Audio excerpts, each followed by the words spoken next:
મિત્રો F2 અણુ અને Ne2 અણુની ઇલેક્ટ્રોન રચના જે તમારા અભ્યાસક્રમમાં નથી, પરંતુ નીટ જીએમસીક્યુમાં તમને પૂછી શકે મિત્રો, એટલા માટે આપણે તૈયાર કરવાની.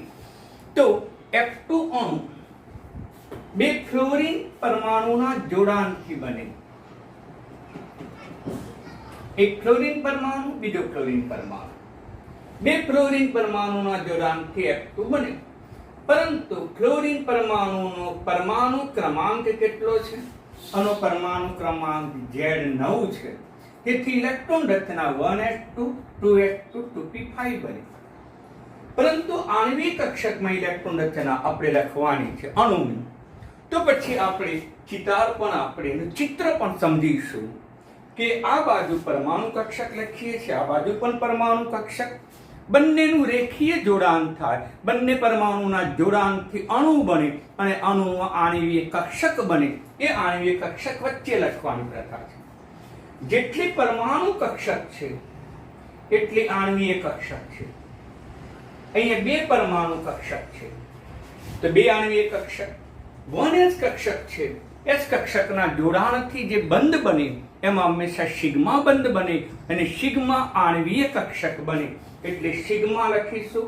અહીંયા પણ સિગ્મા લખીશું. આ નીચી શક્તિશાળી છે એટલે BMO લખીશું, ઊંચી શક્તિશાળી છે એટલે ABMO તરીકે લખીશું. કઈ કક્ષકના જોડાણથી બની મિત્રો?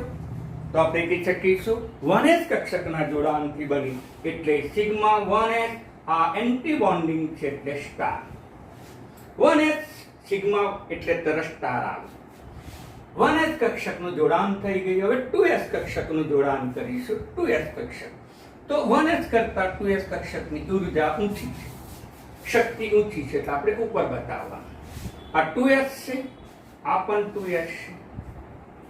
બંનેનું જોડાણ થશે, સહાયક જોડાણ થાય તો આપણને ખબર છે મિત્રો, નીચી ઉર્જા ધરાવતી BMO બને અને વિરોધક જોડાણ થાય તો ઊંચી ઉર્જા ધરાવતી આપણને ABMO બને.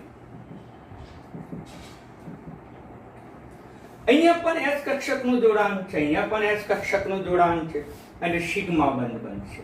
અહીંયા પણ સિગ્મા પણ બંધ પ્રતિકારક છે એટલે સ્ટાર લખવાની પ્રથા છે. કઈ કક્ષકના જોડાણથી બની? તો કે 2s. આ 2s. જો ભેદ પડ્યો, સિગ્મા 1s સિગ્મા 2s. હવે મિત્રો અગત્યનું આવ્યું, p કક્ષકોનું જોડાણ આવ્યું અને એક ફ્લોરીનની 3 p કક્ષકો છે મિત્રો. એક ફ્લોરીનની 3 p કક્ષકો, બીજા ફ્લોરીનની પણ 3 p કક્ષકો, જેને અનુક્રમે આપણે px, py, pz. 2 છે તો આપણે 2px, 2py, 2pz. એ જ રીતે અહીંયા પણ 2px, 2py, 2pz. ઓકે. હવે આ 3 કક્ષકો પરમાણુ, આ પણ 3 પરમાણુ કક્ષકો, કુલ થઈ 6 કક્ષકો. 6 માંથી અડધી એટલે 3 એ નીચી ઉર્જા ધરાવતી, 3 ઊંચી ઉર્જા ધરાવતી. આ જે ઊંચી ઉર્જા ધરાવતી 3 કક્ષકોમાંથી આ પ્રકારે ગોઠવણી થાય, જેને આપણે ABMO તરીકે ઓળખીએ છીએ. મિત્રો આ ગોઠવણી તો કોઈ પણ અણુ હોય તો ક્યારેય બદલાતી નથી. હવે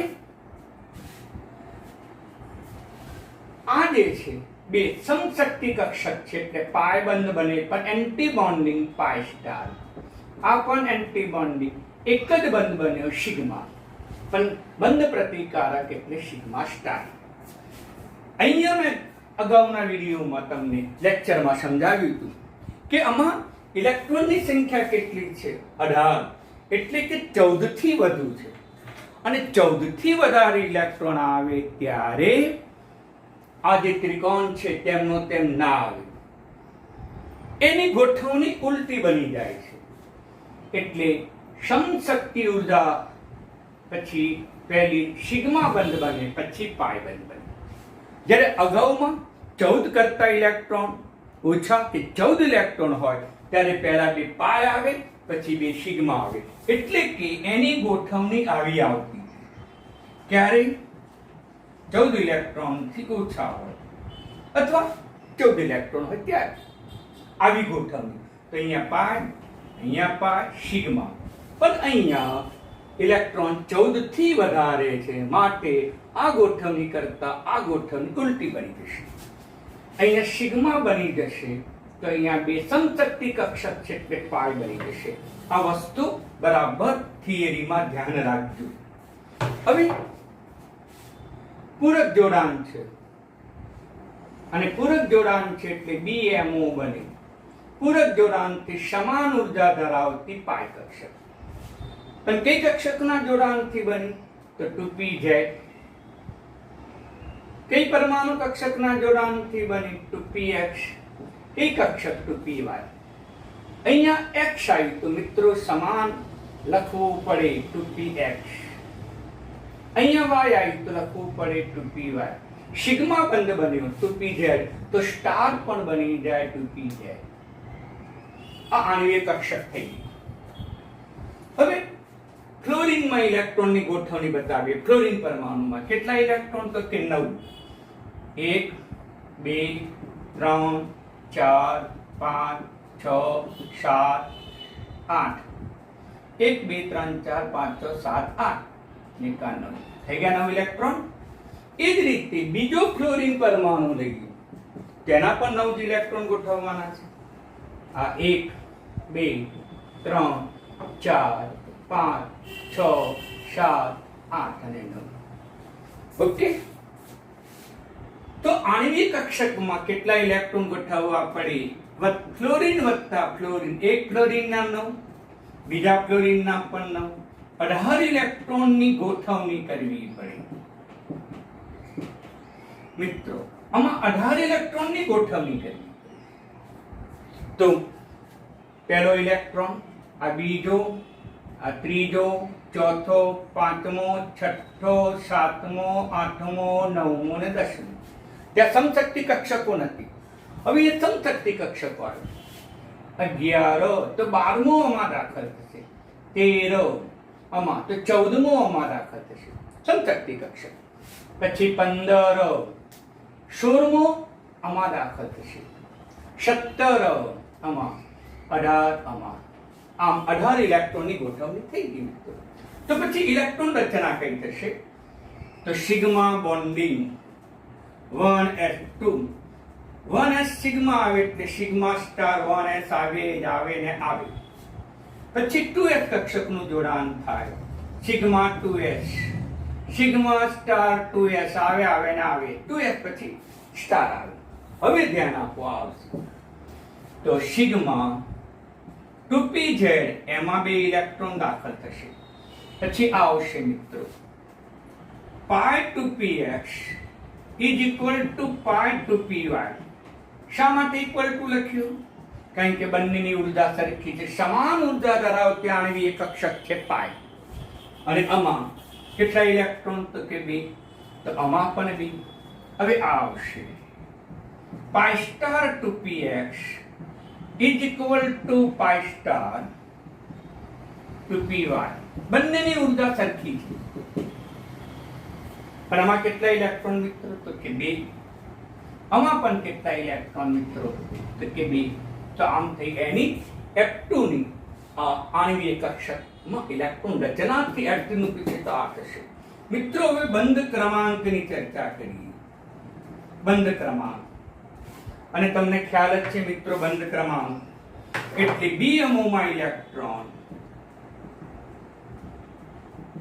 ઓછા ABMOમાં ઇલેક્ટ્રોન, ભાગાકારમાં 2. ભાગાકારમાં 2 આવશે. તો BMOમાં ઇલેક્ટ્રોન કેટલા? આ 1 આના ગણાય, 2 ગણાય, આના ગણાય 3, 4, 5, 6. મિત્રો આ તો સ્ટાર્ટ એટલે 1 2 3 4 અને 5 એટલે 5 તો 10 ઇલેક્ટ્રોન થશે. ABMOમાં કેટલા? સ્ટારમાં 2 2 4 5 6 7 8 થશે. એટલે બંધ ક્રમાંક 1 થશે. એટલે F2 જે અણુ છે એમાં FF વચ્ચે સિંગલ બંધ આવશે, સિંગલ બંધ. ઓકે મિત્રો, હવે ફ્લોરીન પરમાણુનો ગુણધર્મ લઈએ આપણે. ગુણધર્મ ફ્લોરીનનો. આ ફ્લોરીન પરમાણુમાં અયુગ્મિક ઇલેક્ટ્રોન છે મિત્રો. જુઓ 2p5 એક અયુગ્મિક ઇલેક્ટ્રોન છે અને એમાં એક અયુગ્મિક ઇલેક્ટ્રોન છે. અને અયુગ્મિક ઇલેક્ટ્રોન હોવાથી તે અણુચુંબકીય બની જાય. અણુચુંબકીય. પરંતુ F2 અણુ જુઓ, એની આણ્વિક કક્ષકમાં બધા જ ઇલેક્ટ્રોન યુગ્મિક છે. એમાં યુગ્મિક ઇલેક્ટ્રોન છે અને યુગ્મિક ઇલેક્ટ્રોન હોવાથી તે પ્રતિચુંબકીય. મિત્રો ક્લિયર કટ કોન્સેપ્ટ. તો આ રીતે F2 અણુની ઇલેક્ટ્રોન રચના તમારે ધ્યાનમાં રાખવાની મિત્રો. તો આ F2 અણુની ઇલેક્ટ્રોન રચના આણ્વિક કક્ષકનો ચિતાર તો નિજીમાં ન પૂછાય, પણ ઇલેક્ટ્રોન રચના પૂછાય. ફ્લોરીનનો પરમાણુ એ અણુચુંબકીય છે, જ્યારે F2 અણુ એનો ગુણધર્મ બદલાઈ ગયો અને જે બની ગયો યુગ્મિક ઇલેક્ટ્રોન એટલે બની ગયો અણુચુંબકીય. એટલે ફ્લોરીન પરમાણુ અણુચુંબકીય અયુગ્મિક ઇલેક્ટ્રોન છે. F2 માં બધા જ પરમાણુ યુગ્મિક છે, માટે તે બની ગયો પ્રતિચુંબકીય. ઓકે. તો હવે આપણે બીજી ચર્ચા કરી Ne2 ની રચના કરી. Ne2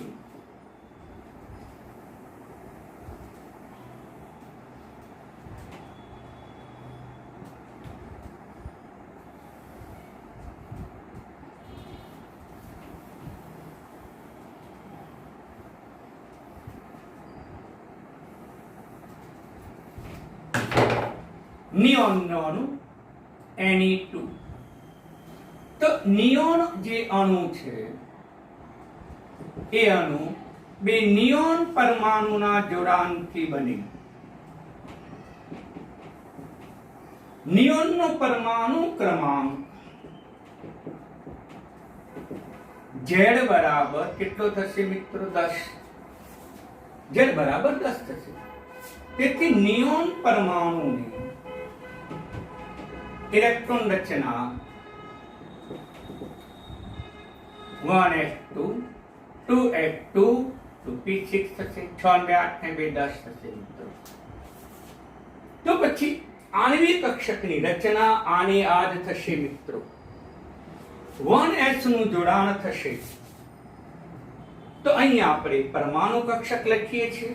ક્યાં પણ પરમાણુ કક્ષક, પણ હવે કોના માટેની ચર્ચા કરે છે મિત્રો? તો નિયોન માટે. તો અહીંયા લખીશું નિયોનની પરમાણુ કક્ષક. એ જ પ્રમાણે અહીંયા પણ કોની? તો કે નિયોનની પરમાણુ કક્ષક. તો અહીંયા આણ્વિક કક્ષક થઈ. કોની આણ્વિક કક્ષક થઈ? તો કે Ne2 આણ્વિક કક્ષક. હવે આણ્વિક કક્ષક તો આની યાદ બનવાની. 1s નું જોડાણ 2, 2s નું જોડાણ 2, 3 2p, આ બાજુ 3 2p, એનું જોડાણ પણ 6 આણ્વિક કક્ષક. ઉપરના કક્ષકો આણ્વિક કક્ષકની ગોઠવણી 2 પાઈ અને સિગ્મા એ એમની એમ ક્યારેય બદલાય નહીં. કોઈ પણ અણુ માટે ન બદલાય, પરંતુ આ ગોઠવણી બદલાઈ જાય છે. 14 કે તેથી વધારે ઇલેક્ટ્રોન આવ્યા, કારણ કે 20 ઇલેક્ટ્રોન થયા. 14 કે તેથી વધુ ઇલેક્ટ્રોન, તો આ ત્રિકોણ જે છે આપણે સમજીએ છીએ શિરોબિંદુ, એના કરતા ઉલટો ત્રિકોણ આવે. ટૂંકમાં પહેલા સિગ્મા બંધાવશે અને પછી પાઈ બંધાવશે. તો એની ઇલેક્ટ્રોન રચના આપણે લઈએ. કેટલા ઇલેક્ટ્રોન ગોઠવવાના છે મિત્રો? તો એક નિયોન વત્તા નિયોન, એક નિયોનના 10, બીજા નિયોનના 10, 20 ઇલેક્ટ્રોનની ગોઠવણી.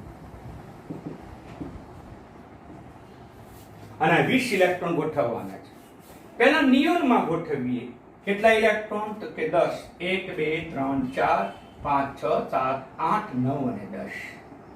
આમાં 10 આ નિયોનની ઇલેક્ટ્રોન રચના થઈ પરમાણુ. એ જ રીતે આ નિયોનની આણ્વિક કક્ષકનો ચિતાર છે, ચિત્ર છે મિત્રો, વર્ણન નથી. આમાં પણ કેટલા? 10. 1 2 3 4 5 6 7 8 9 અને 10 થઈ ગયા 10 ઇલેક્ટ્રોન. તો પછી Ne2 માં આણ્વિક કક્ષકમાં પણ 10 ઇલેક્ટ્રોન ગોઠવવા પડશે આપણે. આના 10 આના 10, કુલ કેટલા? તો 20 ઇલેક્ટ્રોનની ગોઠવણી. તો જુઓ, પહેલો, બીજો, ત્રીજો, ચોથો, પાંચમો, છઠ્ઠો, સાતમો, આઠમો, નવમો, 10મો, 11, 12, 13, 14, 15, 16, 17, 18 સમશક્તિ કક્ષક છે. 18 થઈ ગયા. પછી બાકી રહ્યા 19 અને 20. થઈ ગયા 20 ઇલેક્ટ્રોન મિત્રો. તો 20 ઇલેક્ટ્રોન ગોઠવાઈ ગયું. તો પછી એની ઇલેક્ટ્રોન રચના શું થશે આણ્વિક કક્ષકમાં? તો સિગ્મા આવશે 1s કક્ષકનું જોડાણ 2 ઇલેક્ટ્રોન, 1si તો 1s સ્ટાર પણ આવશે 2 ઇલેક્ટ્રોન, 1s પછી 2s આવશે 2 ઇલેક્ટ્રોન, 2s આયા પછી 2s સ્ટાર આવશે. આ તો યાદ આવ્યું. ત્યાર પછી આવશે સિગ્મા 2pz. સિગ્મા 2pz કેટલા ઇલેક્ટ્રોન? તો કે 2. ત્યાર પછી સમશક્તિ કક્ષક આવશે 2px બરાબર પાય 2py. આ 2 3 4 હવે આ બે આવી. 2px બરાબર 2py સમશક્તિ ઉર્જા છે તે બરાબરનું ચિહ્ન લખ્યું. કેટલા ઇલેક્ટ્રોન છે? તો કે 2. તો કે 2. હવે એના પછીની વધુ ઉર્જા ધરાવતી પાય સ્ટાર આવશે. અહીંયા 2px છે તો પાય સ્ટાર પણ 2px, અહીંયા y છે એટલે પાય સ્ટાર પણ 2py. મિત્રો બંનેની ઉર્જા સમાન છે તે બરાબર ચિહ્ન લખવું પડ્યું. કેટલા ઇલેક્ટ્રોન? અમાય 2, અમાય 2. પછી આવશે સિગ્મા સ્ટાર 2pz2. મિત્રો જે રીતે આપણે 1s 2s 2p 3s 3p આવી કક્ષકોનો ક્રમ યાદ રાખતા હતા તે જ રીતે આપણે આણ્વિક કક્ષકનો ક્રમ પણ યાદ રાખવો જ પડશે. આ જ રીતે હવે બંધ ક્રમાંક. બંધ ક્રમાંક એટલે BMO માં ઇલેક્ટ્રોન ઓછા ABMO માં ઇલેક્ટ્રોન ભાગાકારમાં 2. ચલો BMO માં B સિગ્મા બોન્ડિંગ માં 2 3 4 5 6 7 8 9 10 10 આવશે. સ્ટાર માં એન્ટી બોન્ડિંગ 2 2 4 5 6 7 8 9 10 એમાં પણ 10 ભાગાકારમાં 2 0. એટલે કહી શકાય કે A2 અણુ અસ્તિત્વ ધરાવતો નથી. બીજી પરિભાષામાં Na2 અણુ શક્ય નથી. શા માટે શક્ય નથી? તો કહી શકાય કે બંધ ક્રમાંક 0 છે માટે શક્ય નથી. મિત્રો આમ Na2 અણુ શક્ય નથી. નાઇટ્રોજન એટલે નો પરમાણુ શક્ય છે. આમ પરમાણુ અસ્તિત્વ ધરાવે છે, નિષ્ક્રિય વાયુ છે, પરંતુ Na2 અણુ અસ્તિત્વ ધરાવતો નથી, આણ્વિક સ્વરૂપમાં જોવા મળતો નથી. જેવી રીતે He2 જોવા મળતો નથી, હિલિયમનો અણુ ન જોવા મળે, નિયોનનો અણુ, આર્ગોનનો, હિલિયમ, નિયોન, આર્ગોન, ક્રિપ્ટોનના અણુઓ જોવા મળતા નથી, કારણ કે એના બંધ ક્રમાંક 0 છે માટે. અહીંથી પણ બંધ ક્રમાંક ગણી શકાય. આ બોન્ડિંગમાં 2 2 4 5 6 7 8 9 10 10 એન્ટી બોન્ડિંગમાં સ્ટારમાં 1 2 2 4 પછી આ 5 6 અને આ 2 ને 2 4 5 6 7 8 9 10 10 થઈ ગયા. એટલે જો તમને પરીક્ષામાં નીચેથીમાં ઇલેક્ટ્રોન રચના પૂછે તો મિત્રો આ લખવાનું, બંધ ક્રમાંક પૂછે તો આ લખવાનું, શક્ય નથી પૂછે તો 0 છે. અને આ તો આપણી માહિતી માટે છે મિત્રો, એટલે નોંધ કરતા રહેવાનું. દરેકની મેં આણ્વિક કક્ષકની ઇલેક્ટ્રોન રચના સમજાવી છે મિત્રો. આ બધા અણુ હતા. હવે આવતીકાલે હું અણુ આયનની ઇલેક્ટ્રોન રચના સમજાવીશ મિત્રો. એ પણ આ જ પ્રકારની છે. તમારે આવી આણ્વિક કક્ષકો જે છે એનો ક્રમશઃ યાદ રાખતા રહેવાનું. જે પ્રેક્ટિસથી આવડે, જે તમે આ ચિત્ર દોરો તેનાથી મિત્રો આવડે. ધન્યવાદ.